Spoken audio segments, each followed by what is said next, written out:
This is from my third book, a short story collection called The Things I Love Will Kill Me Yet. This is Thanksgiving 1963, and it starts like this. We didn't usually throw a party 6 days before Thanksgiving, but the president was coming to town. He wasn't the president of Texas, mind you, but he would have to do. A week before Thanksgiving, and all the cousins were here. Not just my cousins, but Margie's too, and my in-laws. The whole goddamn family showed up Thursday so they could get a good night's sleep before the presidential parade Friday morning. We have a big house. There's times no house is big enough. It started with Billy and his wife Kay. They were Margie's side of the family, but they were all right. Billy was Margie's little brother, and he had a car lot, plenty of his own money, always willing to buy around. He could drink a lot of browns, so that was a good thing. Kay kept with the women, and that was a good thing, too. She had a nice mouth, extra nice because she kept it shut. Of course, they showed up in a Cadillac. Billy parked right out front, opened the trunk, and grabbed 3 suitcases. Probably 2.5 for Kay. Billy always wore Western shirts and jeans. Kay was almost as tall as Billy, blonde and relaxed in a loose white blouse, tight jeans, and heels. She carried nothing but a purse. Good as she looked, that seemed about right. Kay and Margie were already hugging and mumbling gal shit at each other. "Merle," Billy greeted me, "you mind grabbing one of those?" I looked into Billy's trunk and saw case after case of Jack Daniels. Like I said, Billy was all right. By late morning, we'd had a few drinks. No one else had showed up yet. "That's a good amount of Jack you brought, Billy," I said. "Much appreciated." Billy grinned. "There's lowlifes in this family, Merle. I thought if we got here early, you and me could have a private stash. We also got the 2 prettiest gals, so they can at least start out with some time apart from the ugly whores in both our families." I laughed, but Billy told the truth about the women. Margie and Kay were a damn sight prettier than anything else that was about to walk through our doors. The first case of Jack was in the den. We'd brought in extra tables and chairs, and the books were all shelved behind glass, so only the wood floor was at risk. Me and Billy moved the rest of the Jack into his bedroom.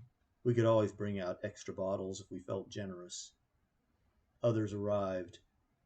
My nearly disowned brothers Lloyd and Jesse, and my 3 sisters who hung out with the women, and their idiot husbands whose names I managed to forget.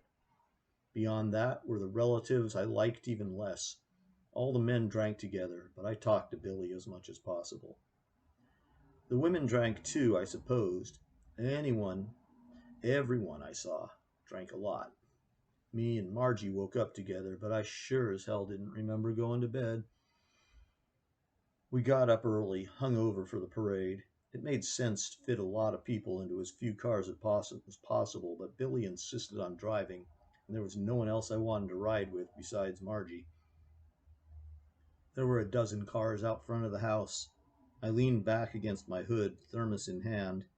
If I'd talked about it with Margie, she'd have told me family was family, and she'd get mad when I told her I didn't want either of our families in our car.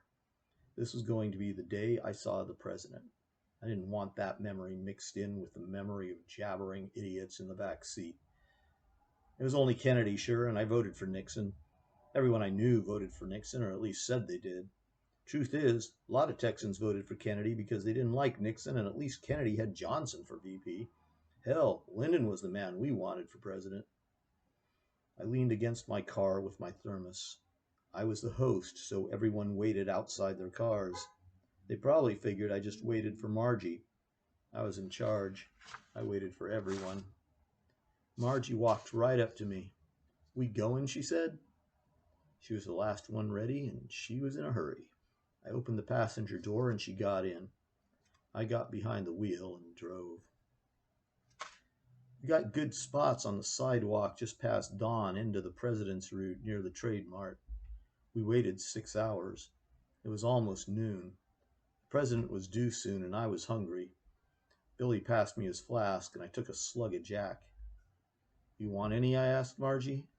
She shook her head, and I passed the flask back to Billy. It took a while for word to get to us that the president wasn't just running late. He wasn't making it to the Trade Mart. President Kennedy had been shot. He was going to the hospital. maybe the morgue. I tried to stop Margie from hearing that, but I never learned how to stop a woman from hearing what you don't want her to. What kind of man, she said, would shoot the president? Maggie was in tears. I was sad too, but I wondered what kind of gun. Margie was right, though. Depending on the range, a lot of guns could work, but only a certain kind of man. Then I had my other thought. She still cried, so I hugged her tight and kept my mouth shut. But if Kennedy died, it was President Johnson now. Score one for Texas.